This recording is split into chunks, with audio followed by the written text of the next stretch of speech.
प्रभु में मेरे प्रिय मित्र, जय मसीह की। मेरे भाई बहन, मैं प्रार्थना करता हूं आपके लिए कि आप अच्छे हैं, स्वस्थ हैं। प्रभु के पवित्र वचन में जाने से पहले आइए हम अपने सिरों को झुकाएं और प्रभु से अपनी अकल बुद्धि मांगे कि परमेश्वर हमें समझ दे कि हम उसके पवित्र वचन को बांट सके। आइए झुकें।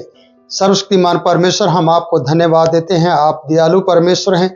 इस समय एस्तेर की किताब में हैं और उसका 7 अध्याय में है। तो प्रिय पिता, आप हमें अपने प्रिय जन समझते हुए, दास समझते हुए, दासी और बेटा बेटी समझते हुए समझ दे कि हम तेरे वचन से बोल पाएं और सीख पाएं।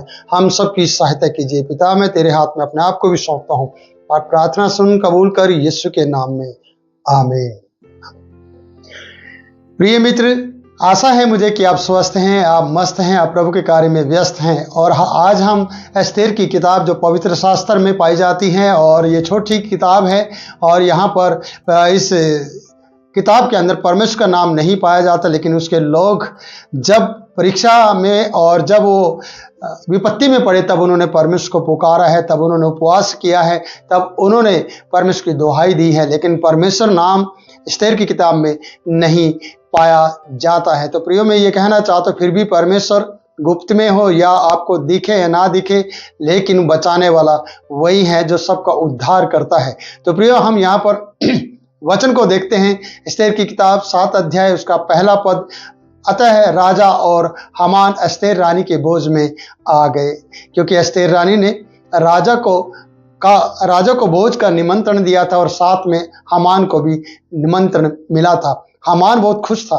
हामान उस भोज में आने के लिए बहुत सी तैयारियां कर चुका था, और हामान भोज में जाने से पहले मोर्दके को फांसी के फंदे पर लटकाना चाहता था, जो 50 हाथ फुट लंबा उसके घर के सामने खड़ा किया गया था, जो उसकी पत्नी जेरेस ने और उसके मित्रों ने उसे बढ़ावा दिया था और उसे कहा था। क्योंकि जब जब वो मोर्दके को राजफाटक भवन के राजफाटक में देखता था, तब तब वो उससे चिढ़ता था, क्योंकि मोर्दके उसके सामने झुकता नहीं था, मोर्दके उसके सामने खड़ा नहीं होता था। मोर्दके परमेश्वर के ऊपर भरोसा रखता, क्योंकि वो यहूदी था, और यहूदी लोग किसी के भी सामने इस तरीके से सजदा नहीं करते, मनुष्य के सामने खास करके, और मूर्ति पूजा वो नहीं करते, क्योंकि सच्चे जीवित परमेश्वर को मानते हैं, जिसने आकाश और पृथ्वी को बनाया है। वैसे ही आपको भी इन वीडियो के माध्यम से वचन को सीखना है कि हमें भी किसी के भी सामने इस तरीके से झुकना नहीं चाहिए। झुकना है तो परमेश्वर के सामने, झुकना है तो परमेश्वर के कार्य के लिए,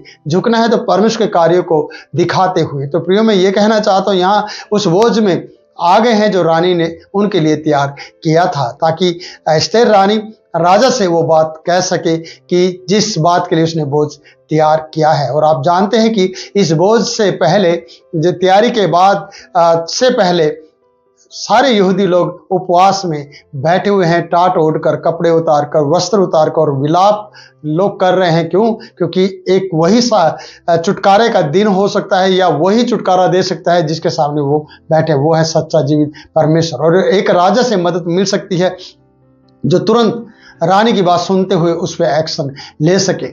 तो यहाँ पर हम जब देखते हैं, तो राजा ने दूसरे दिन दाखमधु पीते पीते एस्तेर से पूछा, हे एस्तेर रानी, तेरा क्या निवेदन है? तो तू क्या मांगती है? मांग, और आधे राज्य तक तुझे दिया जाएगा। तो आप जानते हैं कि वचन में एक बार नहीं, यहाँ 2 बार बात की गई है। जब 5वें अध्याय के 3रे पद में पढ़ते हैं, वहां पर भी एस्तेर रानी से राजा ने पूछा है, तू क्या मांगती है? आधे राज्य तक तुझे दिया जाएगा। और यहाँ पर भी 7वें अध्याय में फिर से राजा उससे बात करता है, और राजा कहता है, हे रानी, एस्तेर रानी, तेरा क्या निवेदन है? वह पूरा किया जाएगा। मांग, जो तू मांगती है, आधे राज्य तक तुझे दिया जाएगा। प्रियो, परमेश्वर के वचन में हम लूका की किताब में पढ़ते हैं, हे छोटे झुंड मत डर, परमेश्वर को भाया है कि वो तुम्हें राज्य दे। जब ये प्रार्थना का माहौल बिता रहे हैं, जब इसके प्रति नियमित उपवास किया जा रहा है, और ये भी उपवास में है, और इसके लोग उपवास कर रहे हैं, मोर्द के उपवास कर रहा है, मोर्द के राख में बैठा है, और सारे यहूदी लोग राख में बैठे हैं, तब परमेश्वर का जो अनुग्रह है वो सब पर आता है। तो इसलिए आधे राज्य तक की जो बात है राजा ने इससे कही है। एक बार नहीं, 2 बार ये बात कही गई है कि आधे राज्य तक एस्तेर रानी तू मांग सकती है। और प्रियो, मांगना क्या था आप सब जानते हैं, क्योंकि यहूदी लोगों पर विपत्ति आ गई थी, यहूदियों के प्राण जाने वाले थे। उन्हें प्राण दंड के लिए हामान ने चिट्ठियां भेज दी थी हरकारे के द्वारा। तो मैं ये कहना चाहता हूँ कि जब मौत सिर पर मंडरा रही हो, जब इस तरीके की विपत्ति आ रही हो और इस तरीके की विपत्ति के बारे में जब आपको पता चल गया हो, तो प्रियो उस वक्त एक ही कार्य कर सकते हैं, वो है सच्चे जीवित परमेश्वर के सामने जाकर अपने आप को घुटनों पर लाकर और उससे प्रार्थना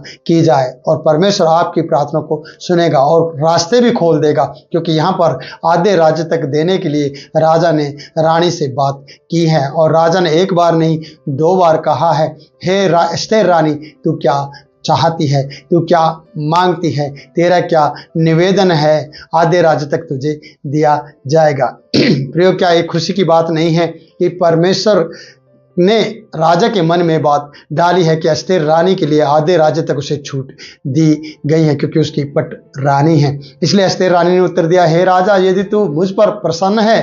देखिए, जल्दबाजी में कोई बात नहीं, जो मैंने पिछली वीडियो में बताया है कि आपने कुछ मांगना होता है, आपने कुछ बात बतानी होती है, आप बहुत सी जल्दबाजी करते हैं और उस जल्दबाजी के कारण से आपकी बताई गई बातें क्रोध में बदल जाती है। लेकिन यहाँ पर एस्तेर रानी से 2 बार पूछा गया और तीसरी बार से फिर से रानी इस प्रकार से कहते हैं, यदि राजा तू मुझसे प्रसन्न है। ऐसे पहले भी राजा से कहा गया कि तू भोज के प्रधान में आएगा, भोज के निमंत्रण में आएगा। तो प्रियो, मैं ये कहना चाहता हूँ कि यदि तुम मुझसे प्रसन्न है, फिर से रानी ने राजा से कहा है, और राजा को यह स्वीकार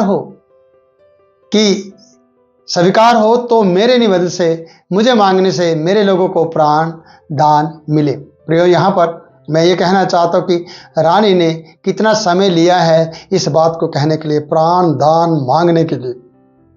क्यों? आप जानते हैं कि यहूदी लोगों को जो दंड मिलना था, यहूदी लोगों को जो मार दिया जाना था, उन्हें मौत के घाट उतार दिया जाना था हामान के द्वारा।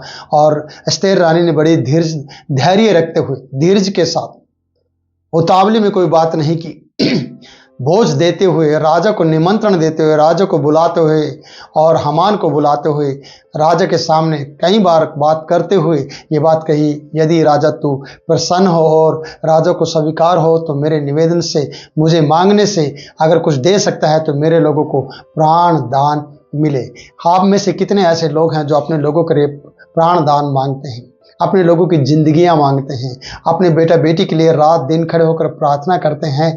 तो आपको ये सोचना है कि आपने कभी अपने बच्चे, परिवार और अपने समाज के लिए, अपने मसीह लोगों के लिए, उन लोगों के लिए जो सताए जा रहे हैं, क्या आपने कभी प्रार्थना की है? अगर आपने नहीं की है तो प्रियो, ये वीडियो आपकी मदद कर रही है इस वचन के द्वारा कि आप प्रार्थना करें। जिस प्रकार से एस्तेर रानी ने राजा से अपने लोगों के लिए प्राण दान मांगा है, तो हमें जिंदगी मांगना है, क्योंकि यीशु जीवन है और वो जीवन देने आया है।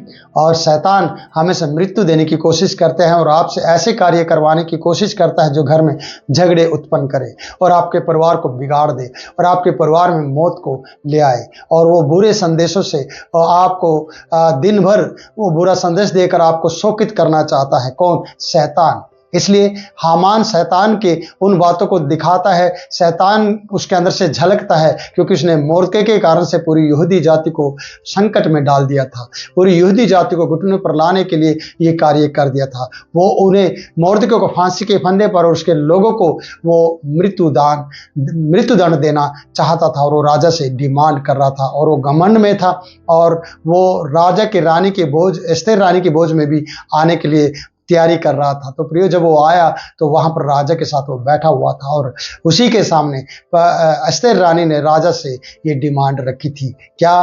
कि उसके लोगों को प्राण दान मिले। आज आपके लोगों को, हम सबको प्राण दान तभी मिलते हैं प्रियो, जब हम प्राणनाथ यीशु मसीह से प्रार्थना करते हैं, उसके नाम में परमेश्वर से प्रार्थना करते हैं, पवित्र आत्मा की सहायता और मदद लेते हैं कि परमेश्वर आप हमारी मदद करें। आज आपको और मुझे और मेरे और आपके लोगों को, सचमुच में मसीह समाज के लोगों को प्राण दान की जरूरत है।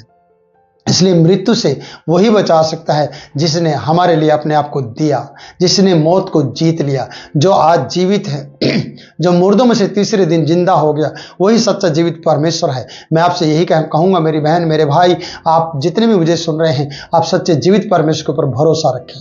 वो आपको प्राण दान देना चाहता है। तो एस्तेर की तरह आप भी राजा के सामने, राजाओं के राजा के सामने जो यीशु मसीह है, उसके नाम में परमेश्वर से प्रार्थना करें कि मेरे लोगों को, मेरे मसीह समाज को जो आज सताए जा रहे हैं, जिनके विरुद्ध में बहुत से कानून बनाए जा रहे हैं, जिनके विरुद्ध में चिट्ठियां लिखी जाती है, जैसे दानियेल और सदरक मेशक के लिए किया गया था, जैसे 30 दिन तक कोई भी राजा के अलावा किसी और के सामने नहीं झुकेगा, लेकिन दानियेल उस वक्त भी प्रार्थना करता रहा, दिन में 3 टाइम अपनी रीति के अनुसार। तो क्या आपकी ऐसी रीति है कि मैं कहीं और नहीं झुकूंगा सिवा परमेश्वर के, और ये मेरी रीति बन गई है? तो प्रिय, प्रार्थना करना ना छोड़ें, परमेश्वर भरोसा करना ना छोड़े। हियाव देना चाहता हूं मैं आपको, और ढांढस बांधे और प्रार्थना करें और परमेश्वर से कहें, परमेश्वर एक तू ही है मेरे जीवन का सार, तू ही है जो मेरे जीवन का आधार है, तू ही है जो मेरे जीवन को आगे बढ़ा सकता है। और मैं सच कह रहा हूं, परमेश्वर ही आपकी सहायता करेगा, परमेश्वर ही आपको आगे बढ़ाएगा। तो यहाँ पर एस्तेर रानी की इस कहानी से या इस वचन से आपको ये सीखने को मिलता है कि जल्दबाजी में आप कुछ भी नहीं मांग सकते हैं। आपको बड़े धैर्य रखते हुए और बड़ी प्रार्थनाओं के साथ और उपवास के साथ और घुटनों पर आते हुए इन बातों को राजा के सामने लेकर आना है। आज आपका राजा मोदी नहीं है, सरकार का कोई भी ऐसा नेता नहीं है जो आपकी सुनेगा, क्योंकि भारत देश में रहते हुए कभी भी आप इस तरीके की डिमांड रखते हैं तो वो पूरी नहीं की जाएगी। पर सर्वशक्तिमान परमेश्वर के पुत्र यीशु के नाम में जब आप पवित्र आत्मा की सहायता से परमेश्वर के सामने घुटने टेक कर प्रार्थना करेंगे, तो सच में आपकी प्रार्थना कुरनेलियुस की तरह प्रार्थना और उपवास और दान भेंटे उपस्थित किए जाएंगे। किसके सामने? परमेश्वर के सामने। तो आप अगर ऐसा विश्वास करते हैं कि मेरी प्रार्थनाएं परमेश्वर के सामने जाएंगी और वो स्मरण के लिए उपस्थित की जाएंगी, तो आज आपको विश्वास करना होगा, तो आप प्रार्थना करना ना छोड़ें। तो प्रियो, आज की वीडियो में इतना ही। फिर मिलता हूं नई वीडियो में नए वचन के साथ। तब तक के लिए मुझे आप इजाजत दें। जय यीशु की।